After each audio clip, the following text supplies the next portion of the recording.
निपुण भारत, निपुण भारत।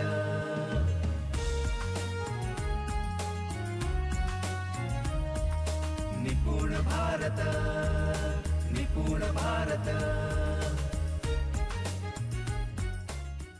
हमें अब तक किए गए हुए काम के संदर्भ में बच्चा खुद से हमने किया हुआ काम सही है या गलत है ये तय करने लगता है, उसे कहते हैं बच्चे ने खुद के स्तर पर किया हुआ मूल्यमापन।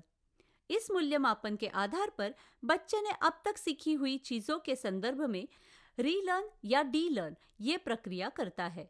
तो ये ब्लूम टेक्सोनॉमी बच्चों के सीखने की प्रक्रिया का एक महत्वपूर्ण हिस्सा है।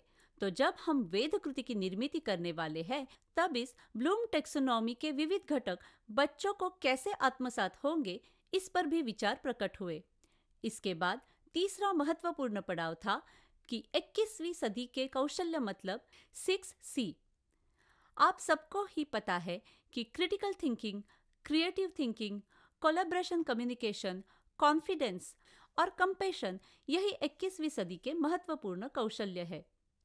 असल में जागतिक स्तर का शिक्षण लेते वक्त OECD कंट्रीज ने सिर्फ 4 कौशल्य का पुरस्कार किया है, पर 2 कौशल्य यानी कंपैशन और कॉन्फिडेंस ये वेद समूह ने इसमें सम्मिलित की है।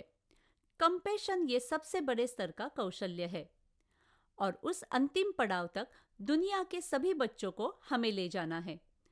तो इस 21वीं सदी की कौशल्य का विकास हम किस पद्धति से कर सकते हैं, इसके लिए हमें बच्चों के सीखने की प्रक्रिया में इस चीजों का अंतर्भाव करने की कृतियों का समावेश करना पड़ेगा।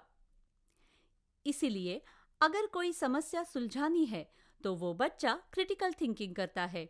समस्या से गुजरते वक्त पूरक चीजों की निर्मित करना, इसे हम क्रिएटिविटी कहते हैं। और ये सब करते समय 21वीं सदी के कायदा अनुसार, या फिर हम कहते हैं सिर्फ 21वीं सदी ही नहीं, लेकिन युगों युगों का ये सत्य है कि एक दूसरे के आधार के सिवा हम आगे नहीं जा सकते।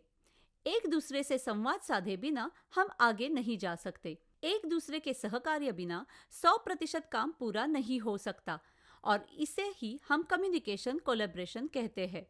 और जब ये प्रक्रिया बच्चा छोटे होने के समय से ही बच्चों के संदर्भ में घटित होने लगती है, तब मेरे लिए कोई भी चीज असंभव नहीं होती, ये बच्चे को समझ में आने लगता है और इस कारण उसका आत्मविश्वास विकसित होने लगता है। एक दूसरे के सहकार्य बिना ये विश्व अस्तित्व में नहीं रह सकता। ये भावना जब बच्चे के मन में आती है, तब कंपैशन लेवल बच्चा अच्छे तरीके से प्राप्त कर सकता है। इन सब चीजों का हर रोज के मीटिंग में बार बार विचार किया गया और संदर्भ में हम बच्चों को कौन सी कृतियां करने को कह सकते हैं, इसका नियोजन भी किया गया। इसके बाद 6 कौशल्य, 9 बुद्धिमत्ता, इनको विकसित करने के लिए हमको भविष्यवेधी शिक्षण की जो 6 सीढ़ियां है, उसका किस पद्धति से उपयोग होना चाहिए, उस पर भी विचार किया गया।